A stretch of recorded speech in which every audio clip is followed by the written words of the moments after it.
what is the universe really made of? What is truly fundamental in the reality that we perceive? In 400 BC, Greek philosopher Democritus came up with the idea of atoms as being fundamental. He believed that these were solid pieces of matter which could not be divided any further. 2,300 years later, in 1897, J.J. Thomson discovered something smaller than an atom, called the electron. And in 1912, Ernest Rutherford discovered that atoms had nuclei. Then we found that nuclei were composed of protons and neutrons. These were thought to be the fundamental components that all things are made of until the 1960s, when we found that neutrons and protons were composed of even smaller things called quarks. Two kinds, up quarks and down quarks. Today, everything that you can see around you is thought to be made up of just these three particles: electrons, up quarks, and down quarks. That's what all atoms are made of. Your phone, your desk, your skin, your grass, everything. At least, this is what most people are taught in science class. The only problem is, it's not true. And physicists have known this for decades. These particles are really not fundamental. The best theory in physics tells us that there really are no particles at all. Nature is made of fields. Reality is fundamentally many different fields. These things we call particles are merely waves in the field. Not that kind of field though. So what in the heck are these fields, and what do they tell us about the nature of reality?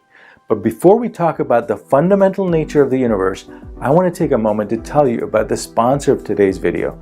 If you like my videos, then you will love Magellan TV. It's a new type of streaming documentary service that I think you're really going to enjoy. I just watched documentaries hosted by physicist Jim Al-Khalili, which delved into fascinating subjects that I did not know about. The topics included things like how the European robin uses quantum entanglement to navigate during its migration, and how the weird rules of quantum mechanics allow tadpoles to undergo metamorphosis into frogs. It was founded by filmmakers and producers who bring you premium, in-depth documentary content. You can watch it on any of your devices, as well as your TV, anytime, without any ads or any interruptions, and in 4K. Magellan TV has an exclusive offer right now for Arvin Ash viewers. If you use the link in the description, you will get a free 1-month trial. I highly recommend Magellan TV, but be sure to use the link in the description.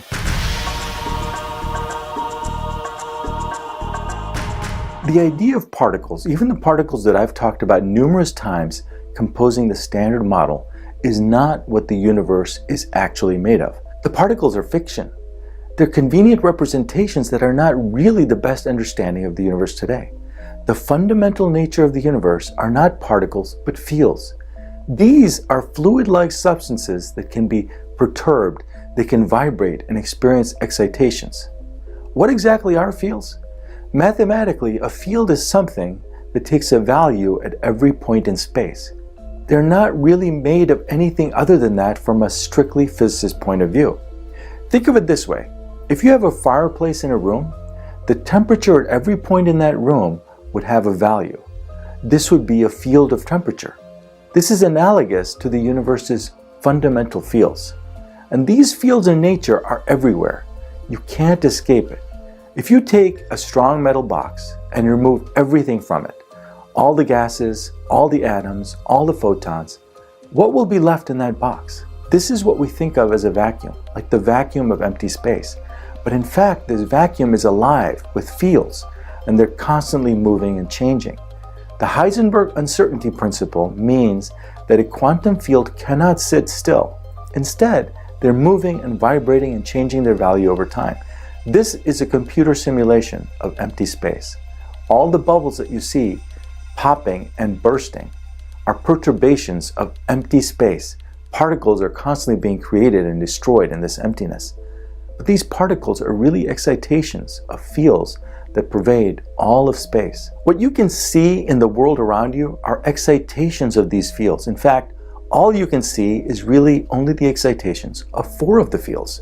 You can see photons or light, which are vibrations in the electromagnetic field. Electrons are vibrations in the electron field. Up quarks and down quarks make up the protons and neutrons in the nucleus of all atoms. They are vibrations in the up quark field and down quark field, respectively. Amazingly, everything that you can see around you, your phone, your desk, flowers and trees, the earth below your feet, everything is composed of just these 4 fields. But there are more than just these 4 fields. In fact, everything that we designated as particles in the standard model, the best theory of physics we have, are really excitations or vibrations of their own fields. The total number of fields would be 17, including the Higgs field. Note that space-time itself is thought to be a field, but so far has not been able to be incorporated in quantum field theory. It would be the 18th field. All the so-called particles are really waves, and when I say wave, I don't mean a wave like an ocean wave. The 2D models are just a visual aid, but the waves would actually be 3-dimensional. Can you see any of these fields? Not really, but you can kind of get an idea by putting a magnet together with some metal filings. The lines that you see are really the magnetic field lines changing due to the magnet. Another way to visualize fields is to imagine the volume of the universe being filled with water, as if we were living in an ocean. Now imagine that instead of water, the ocean is filled with multiple fluids, about 17 different kinds of fluids, and these fluids are of different colors. This may look really spectacular and weird, but this is somewhat analogous to what our universe actually looks like, except that you cannot see these fields.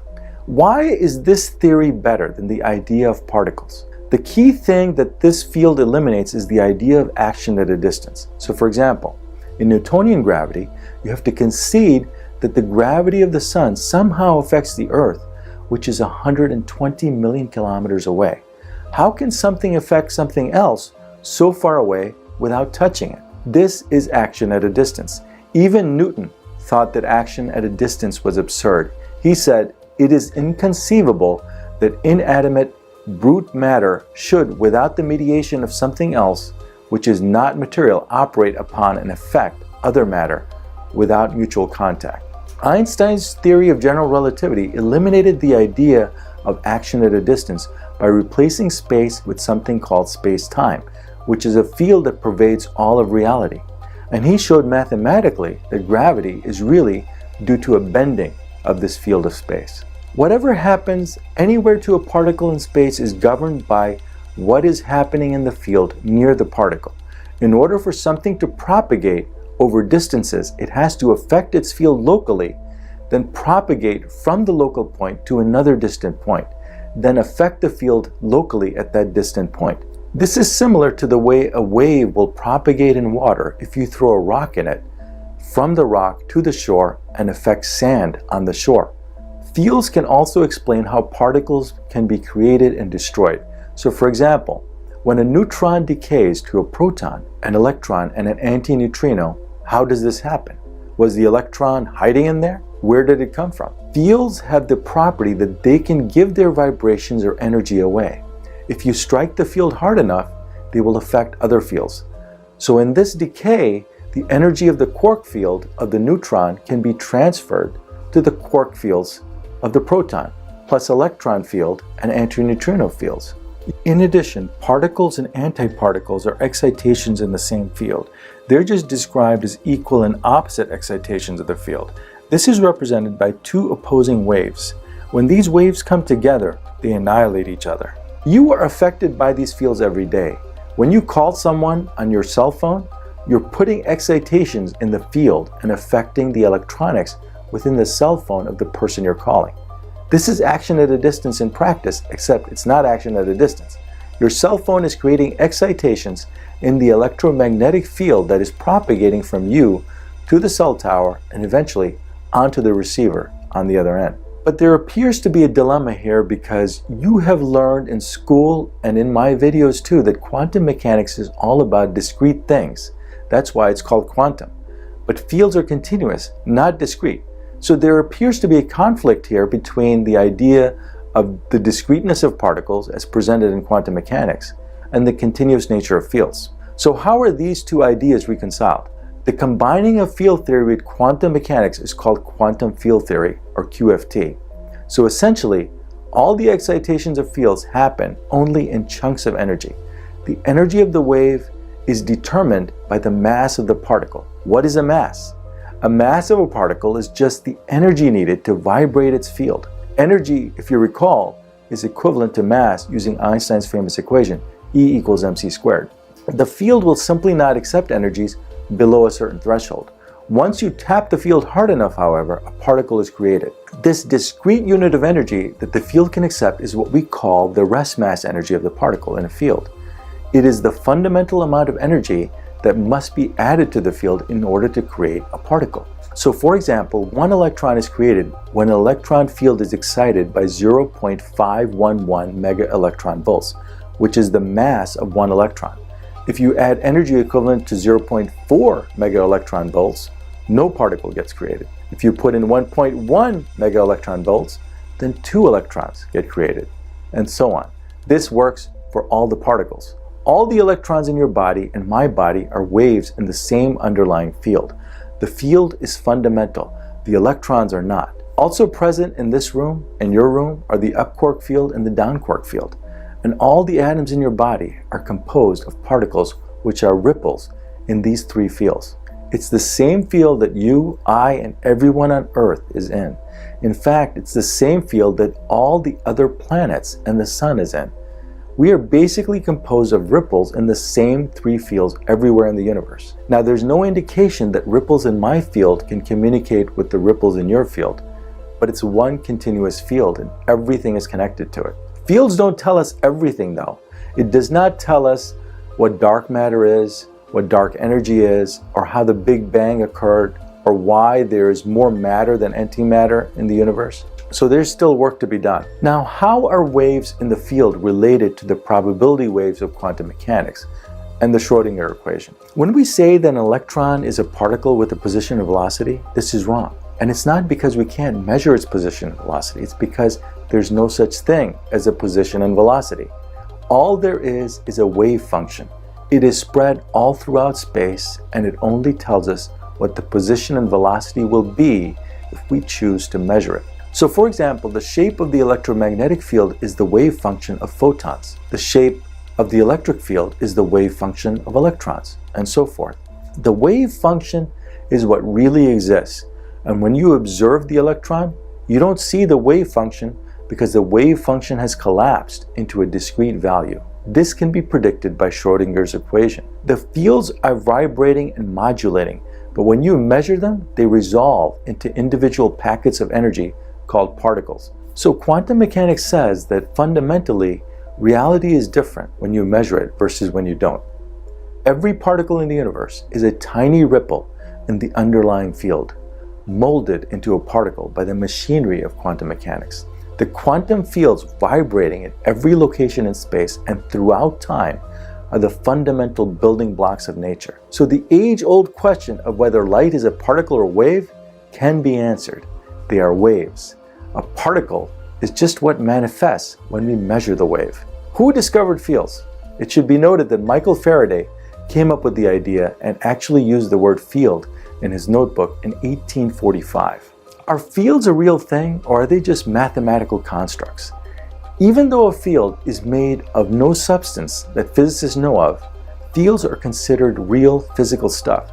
This is because they exist in space and have energy. In addition, their properties can be calculated and accurately predicted by experimental results. Now we get back to the question, are these fields fundamental? Well, I think it's fundamental in the sense that it is the limit of our understanding, but it could very well be that these fields are just an approximation of a deeper level of reality. Because ultimately there should be some fundamental reason why these fields have the properties that they do. Why does the electron field have a minimum requirement of 0.511 mega electron volts? Why does it obey mathematical rules? Will we ever know the answer? Unlike many physicists, I think we will. We may not even be asking the right questions. In the famous words of a certain Secretary of Defense, there are known unknowns and unknown unknowns. And I think the answer will come when we humans know enough to ask the right question.